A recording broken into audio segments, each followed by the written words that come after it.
Hey guys, TeamVLR George here, back again. This time around with a new sort of video, I guess. I wanted to try something new. I want to do a card discussion. I'm going to try this weekly if I can keep up with the weekly schedule. But yeah, to start it off, I wanted to talk about the field spell, Pacifis, the Phantasm City. Came out in Maximum Crisis, basically for the Phantasm Spiral archetype, which is basically that, I think that level 9 normal monster with the fucking horns, and the new iteration of him that came out in Maximum Crisis as well.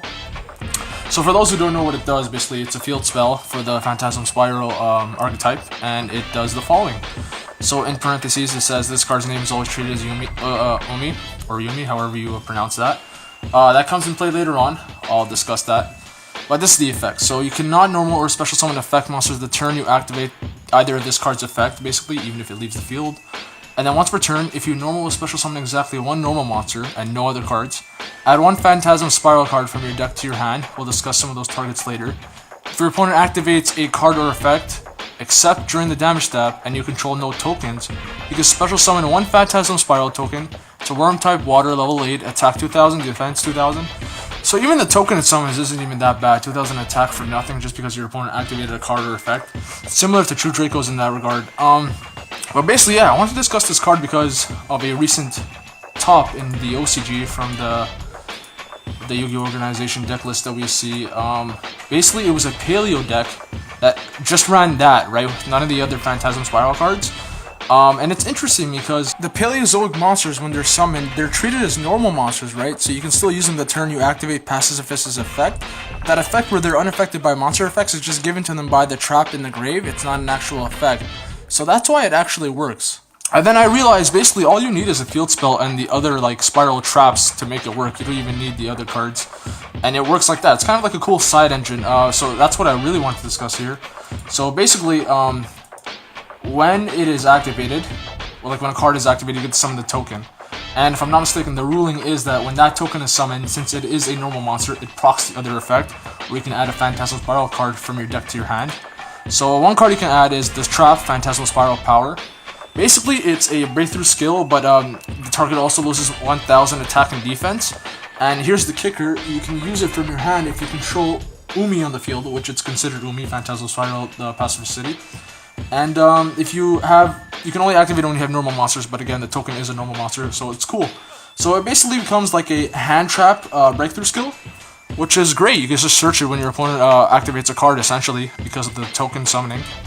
And then the other trap you can search is also Phantasm Spiral Battle, which is kind of like a Raigeki break. Again, if Umi's on the field, you can activate it from your hand, so it doesn't even matter if you just search it, you can just still activate it as long as you control a normal monster.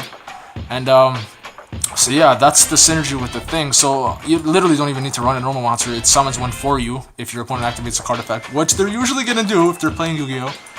And then another thing I thought of was the Legendary Fisherman support that came out recently in the Legendary Duelist pack with Joey on the cover. There was a deck list with Mermills and I think the Legendary Fisherman at top, but it also has synergy in this because Sea Stealth Attack, which is the continuous trap that came out, basically on activation, you can activate one Umi from your hand or graveyard, and the Spiral City, the Phantasm City, is always considered Umi wherever it is. So even if it's destroyed, you can actually activate it back, basically. And then on top of that, if Umi is face up, the Sea Stealth attack trap gains additional effects. So once per turn, you can banish one modern monster you control until the end phase. During this turn, face-up spells and traps you control cannot be destroyed by your opponent's card effects.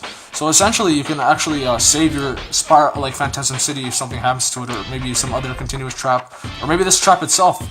And then another effect it has is, at the start of the damage step, if a water monster you control whose original level is 5 or higher, basically the token, battles an opponent's monster, destroy that opponent's monster. So there's some versatility to this trap in and of itself. So basically, it's kind of like, I guess, a new engine on the rise, a new side engine, where you just play the field spell and maybe a couple of the spirals. It's searchable by, obviously, terraforming and set rotation if you run another field spell, maybe one that puts your opponent at a disadvantage. And then on top of that, there's cards like Sea Stealth Attack that are coming out that help it. So maybe we might see this become meta again, maybe help Paleo reach that tier 1 status again. But yeah, I thought it was an interesting card you guys should check out. Tell me what you guys think down below for the first episode of card discussions. And yeah, TeamVLR George is out.